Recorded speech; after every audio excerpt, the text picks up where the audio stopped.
Coraline Chapter 11. Once inside in her flat, or rather, in the flat that was not hers, Coraline was pleased to see that it had not transformed into the empty drawing that the rest of the house seemed to have become. It had depth and shadows, and someone who stood in the shadows waiting for Coraline to return. "So you're back," said the other mother. She did not sound pleased. "And you brought Vermin with you." "No," said Coraline, "I brought a friend." She could feel the cat stiffening under her hands, as if it were anxious to be away. Coraline wanted to hold on to it like a teddy bear for reassurance, but she knew that cats hate to be squeezed, and she suspected that frightened cats were liable to bite and scratch if provoked in any way, even if they were on your side. "You know I love you," said the other mother flatly. "You have a very funny way of showing it," said Coraline. She walked down the hallway, then turned into the drawing room, steady, step by steady step, pretending that she could not feel the other mother's black, blank eyes on her back. Her grandmother's formal furniture was still there, and the painting on the wall of the strange fruit. But now the fruit in the painting had been eaten, and all that remained in the bowl was the browning core of an apple, several plum and peach stones, and the stem of what had formerly been a bunch of grapes. The lion-pawed table raked the carpet with its clawed wooden feet, as if it were impatient for something. At the end of the room, in the corner, stood the wooden door, which had once, in another place, opened into a plain brick wall. Coraline tried not to stare at it. The window showed nothing but mist. This was it, Coraline knew, the moment of truth, the unraveling time. The other mother had followed her in.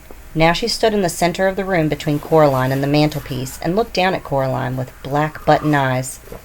It was funny, Coraline thought. The other mother did not look anything at all like her mother.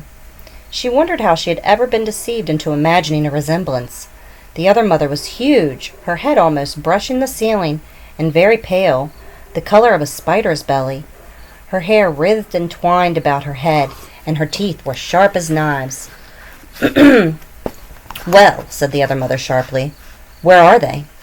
Coraline leaned against an armchair, adjusted the cat with her left hand, put her right hand into her pocket, and pulled out the 3 glass marbles. They were a frosted gray, and they clinked together in the palm of her hand. The other mother reached her white fingers for them, but Coraline slipped them back into her pocket. She knew it was true then. The other mother had no intention of letting her go, or of keeping her word. It had been an entertainment and nothing more. "Hold on," she said. "We aren't finished yet, are we?" The other mother looked daggers, but she smiled sweetly. "No," she said, "I suppose not.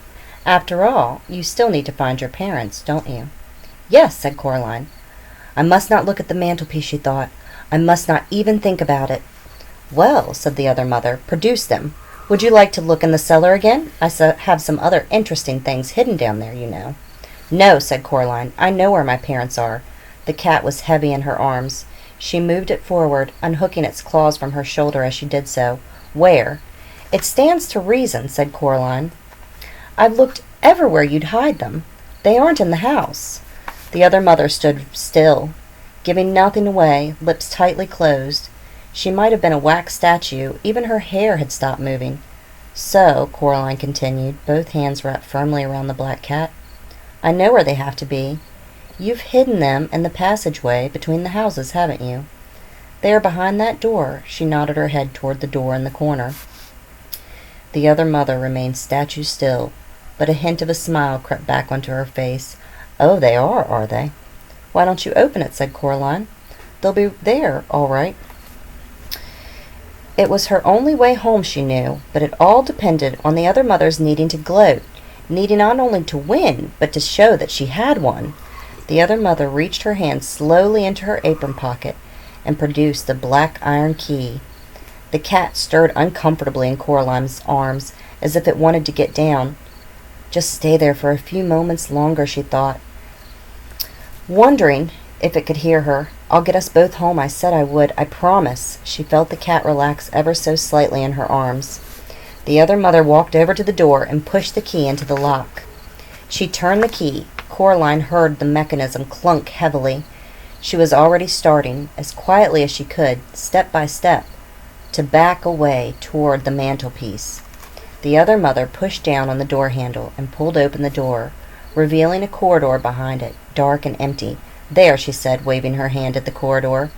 the expression of delight on her face, was a very bad thing to see. "You're wrong. You don't know where your parents are, do you? They aren't there." She turned and looked at Coraline. "Now," she said, "you're going to stay here forever and always." "No," said Coraline, "I'm not." And as hard as she could, she threw the black cat toward the other mother. It yowled and landed on the other mother's head, claws flailing, teeth bared, fierce and angry, fur on end. It looked half again as big as it was in real life. Without waiting to see what would happen, Coraline reached up to the mantelpiece and closed her hand around the snow globe, pushing it deep into the pocket of her dressing gown. The cat made a deep, undulating yowl and sank its teeth into the other mother's cheek. She was flailing at it. Blood ran from the cuts on her white face, not red blood, but a deep, tarry black stuff. Coraline ran for the door. Picture?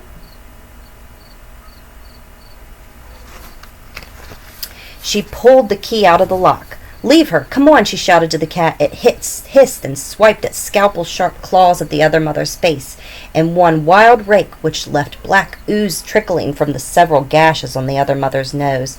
Then it sprang down toward Coraline. "Quickly," she said. The cat ran toward her, and they both stepped into the dark corridor. It was colder in the corridor, like stepping down into a cellar on a warm day. The cat hissed for a moment, then seeing the other mother was coming toward them, it ran to Coraline and stopped by her legs. Coraline began to pull the door closed. It was heavier than she imagined a door could be, and pulling it closed was like trying to close a door against a high wind. And then she felt something from the other side starting to pull against her. "Shut," she thought.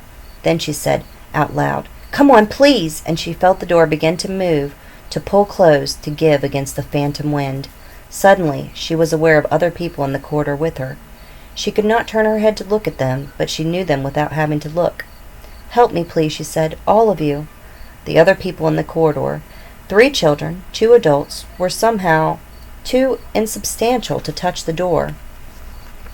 But their hands closed about hers as she pulled on the big iron door handle, and suddenly she felt strong. "Never let up, miss. Hold strong. Hold strong," whispered the voice in her mind. "Pull, girl, pull," whispered another. And then a voice that sounded like her mother's, her own mother, her real, wonderful, maddening, infuriating, glorious mother, just said, "Well done, Coraline." And that was enough. The door started to slip closed, easily as anything. "No!" screamed a voice from beyond the door, and it no longer sounded even faintly human. Something snatched at Coraline, reaching through the closing gap between the door and the doorpost. Coraline jerked her head out of the way, but the door began to open once more. "We're going to go home," said Coraline. "We are. Help me." She ducked the snatching fingers. They moved through her hair, then ghost hands lent her strength that she no longer possessed. There was a final moment of resistance, as if something were caught in the door, and then, with a crash, the wooden door banged closed. Something dropped from Coraline's head height to the floor. It landed with a sort of scuttling thump. "Come on," said the cat. "This is not a good place to be in. Quickly!" Coraline turned her back on the door and began to run, as fast as was practical, through the dark corridor, running her hand along the wall to make sure she didn't bump into anything or get turned around in the darkness.